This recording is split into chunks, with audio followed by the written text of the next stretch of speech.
अधिकारी ने पाबंद कर दिया था। क्या किसी हादसे का यहां पर प्रशासन इंतजार कर रहा है? ये एक बड़ा सवाल है।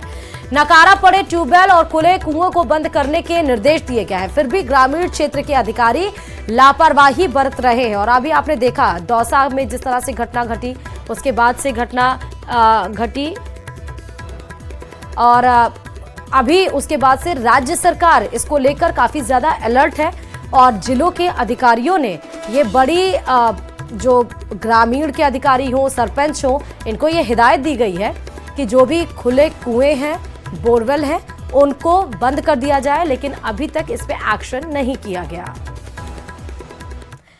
बीकानेर से बड़ी खबर आपको बता रहे हैं। शहर भाजपा मंडल अध्यक्षों की घोषणा की गई है। 9 मंडल अध्यक्षों की घोषणा हो चुकी है। गंगा शहर मंडल अध्यक्ष की अभी तक घोषणा रोक दी गई है। चुनावी अधिकारी दशरथ शेखावत ने यह लिस्ट जारी कर दी है। तो मंडल अध्यक्षों की भाजपा ने घोषणा कर दी है। हालांकि अभी गंगा शहर मंडल अध्यक्ष की यहां पर घोषणा रोक दी गई, लिस्ट जारी कर दी गई है। 9 मंडल अध्यक्षों की घोषणा हो गई है। इसको लेकर विचार विमर्श भी किया जा रहा था और चुनाव अधिकारी दशरथ शेखावत ने यह लिस्ट जारी की है, जिनको नई जिम्मेदारी दी गई है। तो 9 मंडल अध्यक्षों की घोषणा हुई है और उसमें गंगा शहर की अगर हम बात करें तो अभी तक इसका मंडल अध्यक्ष कौन होगा, इस बात की जानकारी नहीं मिल पाई है।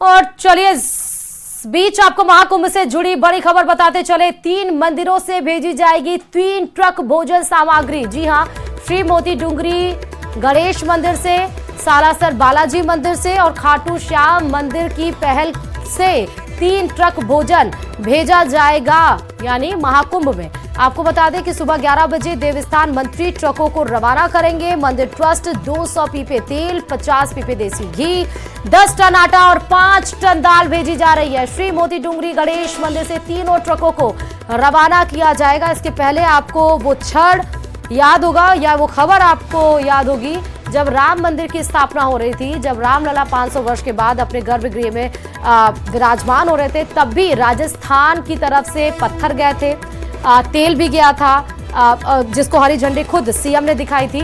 तो खाने पीने के सामान गए थे, वस्तुएं गई थी। लेकिन अब जब महाकुंभ है तो यहाँ से भी खाने पीने के सामान, भोजन सामग्री 3 मंदिरों से रवाना की जाएगी। 3 ट्रकों को रवाना किया जाएगा।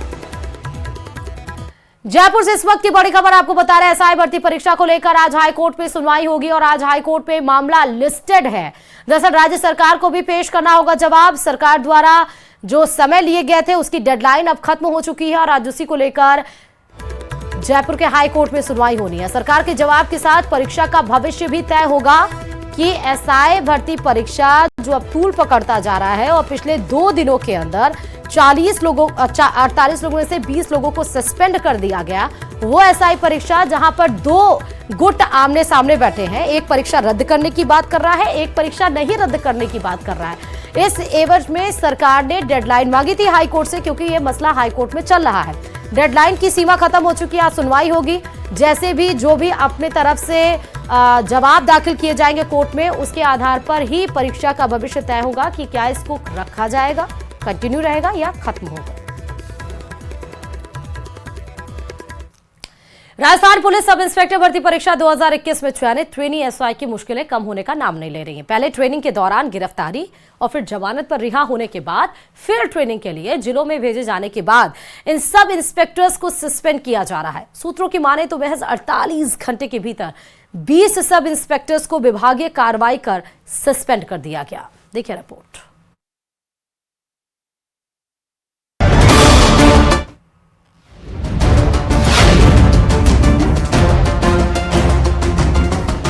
एसआई पेपर लीक में आया नया मोड़।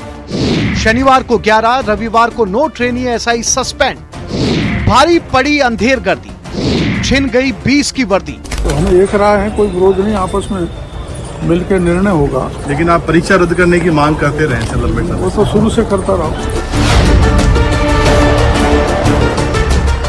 एसआई भर्ती को रद्द करने की मांग को लेकर सुर्खियों में रहने वाले कृषि मंत्री डॉक्टर किरोड़ीलाल मीणा ने परीक्षा रद्द करने के सवाल पर चुप्पी साध ली।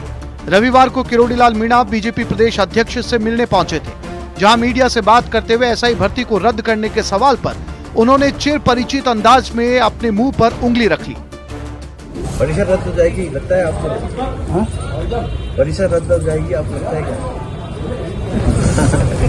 मुंह पर उंगली रखकर किरोड़ी क्या कहना चाहते हैं ये तो वही बेहतर जानते होंगे, लेकिन सच यही है कि एसआई भर्ती 2021 में पिछले साल मार्च में नकल का मामला उजागर होने के बाद यही सरकार का एक्शन जारी है।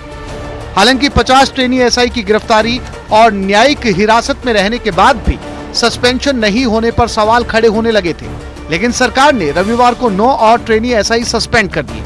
इससे पहले शनिवार को 11 ट्रेनी एसआई सस्पेंड किए जा चुके थे, यानी अब तक कुल 20 ट्रेनी एसआई निलंबित हो चुके हैं। एसओजी ने अब तक इस मामले में 45 ट्रेनी एसआई को गिरफ्तार किया है। इनमें से 25 आरोपियों को जमानत मिल चुकी है। इसके अलावा 6 ऐसे आरोपी भी गिरफ्तार किए गए हैं जिनका चयन तो हो गया था, लेकिन उन्होंने ज्वाइन नहीं किया था। पुलिस मुख्यालय ने इस मामले में विभागीय कार्रवाई के लिए सभी जिला और रेंज को मई में ही निर्देश दिए थे, लेकिन सरकार और पुलिस मुख्यालय से हरी झंडी मिलने का इंतजार था। एसआई भर्ती 2021 मामले में ट्रेनिंग ले रहे एसआई को फील्ड ट्रेनिंग पर भेजने के पुलिस मुख्यालय के आदेश को हाईकोर्ट में चुनौती दी गई है। इस पर 6 जनवरी को सुनवाई होनी है। ये मामला राजस्थान पुलिस की छवि पर सवाल खड़े करता है। देखना होगा कि आगे की जांच में क्या खुलासे होते हैं। जयपुर से न्यूज़ 18 के लिए विष्णु शर्मा की रिपोर्ट। और चलिए श्रीगंगानगर से खबर बता रहे हैं, जहां पर अनूपगढ़ थाना पुलिस ने नशे के खिलाफ अभियान चला रही है और इसी क्रम में कार्रवाई करते हुए एक नशा तस्कर को गिरफ्तार किया है, जिसके पास से 2 किलो 900 ग्राम डोडापोस्ट बरामद हुआ है। अनूपगढ़ पुलिस के हत्थे नशे का सप्लायर चढ़ गया है। रायसिंह नगर के वार्ड नंबर 6 का ये रहने वाला बताया जा रहा है, जिसका नाम गुरप्रीत सिंह है, जिसे गीलावाली रोड पर नाकाबंदी के दौरान डोडा पोस्ट सहित गिरफ्तार किया गया। फिलहाल पुलिस ने मामला दर्ज कर जांच शुरू कर दी।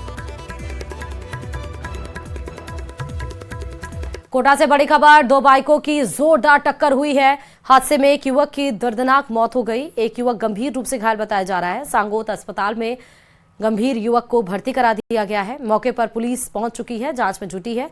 सांगोत की गुर्जर नदी की पुलिया के पास यह हादसा हुआ है। तो भीषण सड़क हादसा आपको बता रहे हैं। 2 बाइकों में जोरदार भिड़ंत हुई है। ऑन द स्पॉट एक शख्स की मौत हो गई। एक शख्स गंभीर रूप से घायल बताया जा रहा है, जिसको फौरन हॉस्पिटल में एडमिट करा दिया गया है। तस्वीरें आपके सामने हैं बाइक की। आप बाइक से अंदाजा लगा सकते हैं कि कितनी जोरदार ये भिड़ंत होगी, और उस भिड़ंत में एक शख्स की मौत भी हो गई है। पुलिस मौके पर पहुंच गई है, जांच में जुटी है। सांगोत की गुर्जर नदी की पुलिया के पास यह हादसा हुआ है।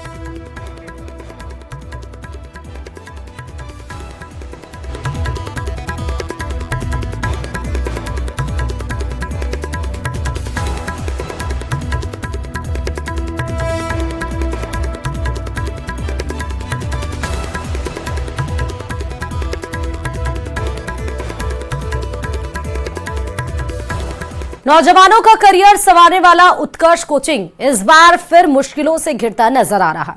फिजिक्स वाला के साथ की गई डील में करोड़ों का घोटाला भारी पड़ता दिख रहा। इसके अलावा उस पर टैक्स चोरी का भी शक है। यह हम नहीं बल्कि दबिश देने गई आयकर की टीम से जुड़े सूत्र कह रहे हैं। देखिए रिपोर्ट।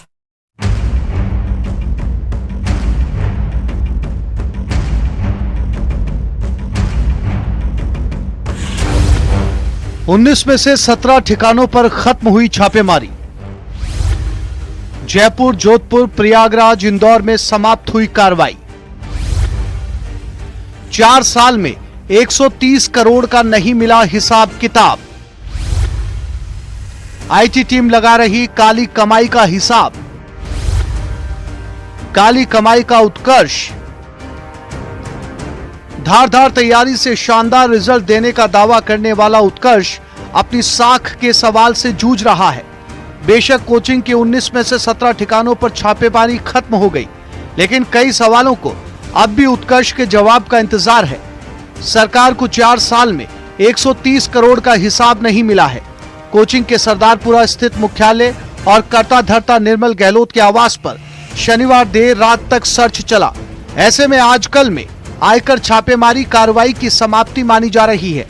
आयकर छापेमारी में अब तक 10 लाख की नकदी मिली है। करीब 2 किलो सोने चांदी की ज्वेलरी, प्रॉपर्टी निवेश के दस्तावेज मिले हैं।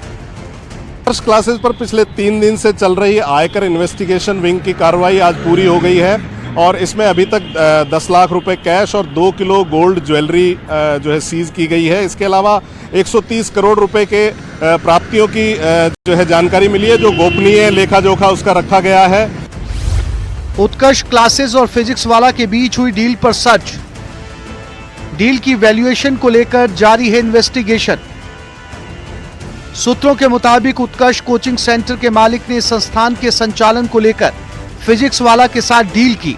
50% से ज्यादा शेयर फिजिक्स वाला को दे दिए गए।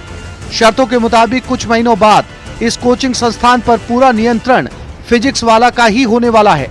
उत्कर्ष और फिजिक्स वाला के बीच हुई डील में करोड़ों रुपए के अघोषित लेन देन किए जाने की शिकायतें आयकर विभाग को मिली थी। इन्हीं शिकायतों के बाद आयकर विभाग के अधिकारियों ने छापेमारी की कार्रवाई की। 240 करोड़ रुपए की एक डील है जो फिजिक्स वाला ग्रुप के साथ इन्होंने की थी और 51% स्टेक जो है उत्कर्ष क्लासेस ने वो फिजिक्स वाला को बेचा था।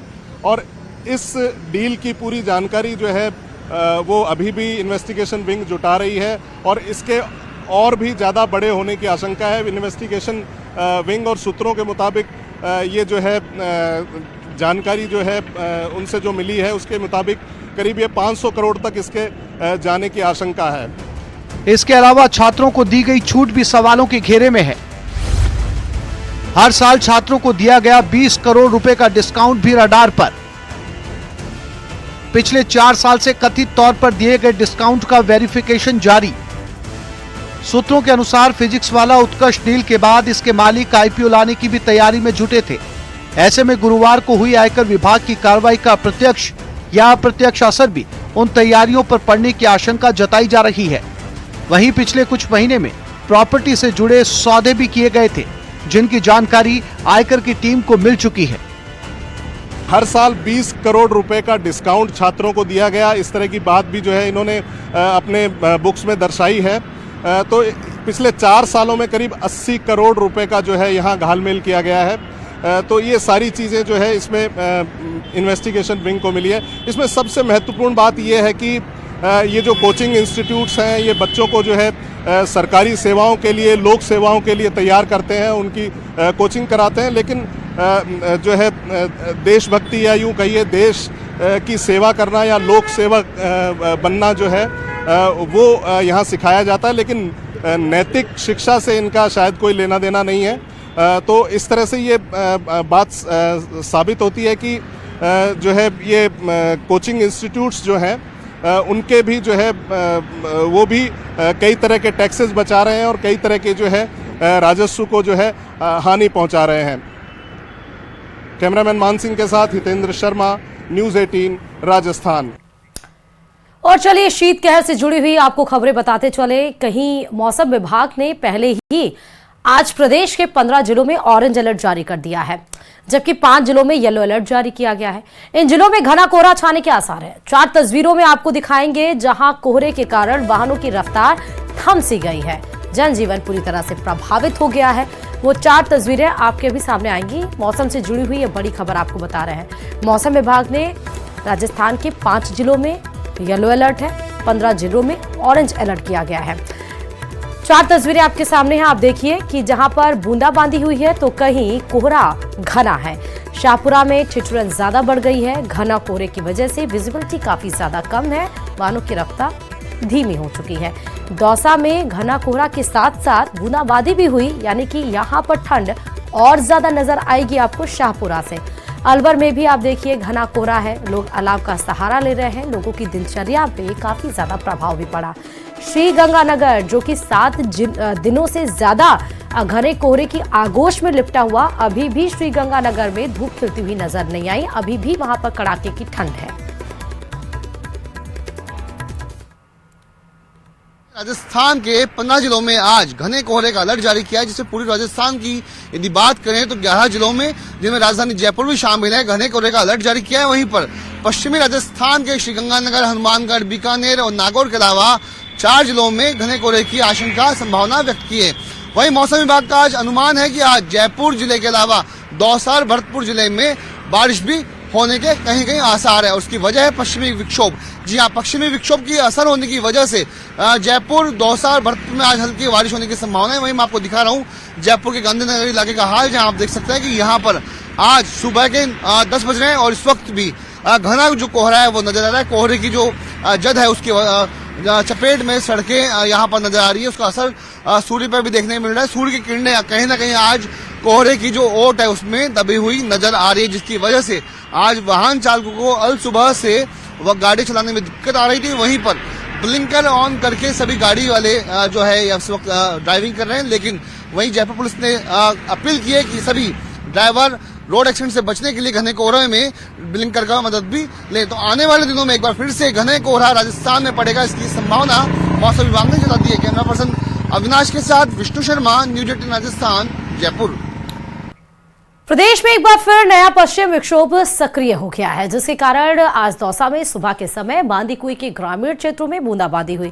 सुबह बूंदाबांदी होने के कारण एक बार फिर कड़ाके की ठंड देखने को मिली। वहीं जिले के कई इलाकों में कोहरा भी छाया हुआ। जिले के सिकराई इलाके में अधिक कोहरा होने के कारण नेशनल हाईवे 21 पर यातायात पूरी तरह प्रभावित नजर आ रहा। वहीं कोहरे के चलते रेल यातायात में प्रभावित हो रहा है। कोहरे के कारण भटिंडा से जयपुर जाने वाली ट्रेन 1.5 घंटे, रानीखेत एक्सप्रेस 1 घंटे, आगरा फोर्ट एक्सप्रेस 3.5 घंटे, मरुधरा एक्सप्रेस 2.5 घंटे और प्रयागराज सुपरफास्ट एक्सप्रेस 2.25 घंटे देरी से चल रही है। दौसा में घना कोहरा छाया हुआ है। कोहरे के कारण सड़क और रेल यातायात पर प्रभाव पड़ रहा है। अधिकतर ट्रेनें कल भी 4 से 6 घंटे की देरी से आई थी। आज भी ट्रेनें लगातार लेट चल रही हैं। ट्रेनों की बात करें तो Ranikhet express, Marudhara express, Agra fort express सहित जयपुर हिसार पैसेंजर, ये चारों ट्रेनें काफी देरी से चल रही हैं और ट्रेनें जबरदस्त प्रभावित हो रही है। जिले के सिकराई इलाके में सर्वाधिक कोहरा देखने को मिल रहा है। वहीं बांदीकुई इलाके में बूंदाबांदी हुई है। ऐसे में एक बार फिर जो नया पश्चिम विक्षोभ है वो सक्रिय हुआ है। लोग जो सर्दी से बचने के लिए तरह तरह के जतन कर रहे हैं, अलाव जला रहे हैं। ऐसे में सर्दी का सितम देखने को मिल रहा है। कहीं बूंदाबांदी हो रही है तो कहीं घना कोहरा छाया हुआ है। आप देख सकते हो कि हर जगह अलाव जलाए जा रहे हैं। कैसा मौसम है? आज बूंदाबांदी हुई है। हाँ, आज का मौसम बहुत खराब है। आज बूंदाबांदी हुई है और सर्दी बढ़ गई है, इसलिए लोगों को गलन फैला हो रही है। बहुत भयंकर सर्दी पड़ रही है। बूंदाबांदी भी हुई है, उसके बाद और सर्दी बढ़ गई है। हमको बहुत महसूस हो रहा है कि सर्दी बहुत अधिक है। ये बूंदाबांदी होगी तो फसलों के लिए कितना फायदेमंद रहेगा? बूंदाबांदी से फसलों के लिए बहुत अच्छा फायदा होगा। अलवर शहर में 3 दिनों से कोहरे का सितम देखने को मिला है। कोहरे के कारण सड़कों पर सन्नाटा पसरा हुआ है। वाहन चालकों को भारी परेशानी का सामना करना पड़ रहा है। ऐसे में बच्चों का शीतकालीन अवकाश भी सरकार बढ़ा सकती है। वहीं अस्पतालों में भी सर्दी से बीमारी के मरीजों की संख्या लगातार बढ़ रही, जिनमें बच्चों की संख्या ज्यादा है। डॉक्टर्स ने भी सर्दी से बचाव की अपील की है। पिछले 3 दिनों से लगातार कोहरा छाने से सर्दी का प्रकोप बढ़ चुका है। सर्दी का प्रकोप होने के चलते लोगों को काफी परेशानी का सामना करना पड़ रहा है। ऐसे में लोगों की दिनचर्या पर भी काफी प्रभाव पड़ा है। लोग घरों से नहीं निकल पा रहे हैं, अलाव का सहारा ले रहे हैं। जगह जगह सड़कों पर लोग अलाव तापते हुए नजर आ रहे हैं। वहीं कोहरे के चलते वाहनों की रफ्तार भी धीमी हो चुकी है। लाइट जलाकर वाहन चालकों को गाड़ी निकालनी पड़ रही है और वहीं 20 मीटर दूरी पर भी जो है वाहन नहीं दिख पा रहे हैं। ऐसे में जो दुकानदार जो लोग हैं वो भी जल्दी से अपनी दुकानों पर नहीं पहुंच पा रहे हैं, न ही ग्राहक उनकी दुकानों पर आ पा रहे हैं और लोगों को काफी परेशानी का सामना करना पड़ रहा है। वहीं सर्दी के चलते फसलों पर भी प्रभाव पड़ रहा है, क्योंकि जो मावट है और पाला है, पाला पड़ने से जो सब्जी की फसल है, गेहूं की फसल है, उन पर भी प्रभाव पड़ रहा है। नितिन शर्मा, न्यूज 18 अलवर। और रुकते छोटे से ब्रेक के लिए खबरों का सिलसिला लगातार जारी है। बने रहिए न्यूज 18 राजस्थान के साथ।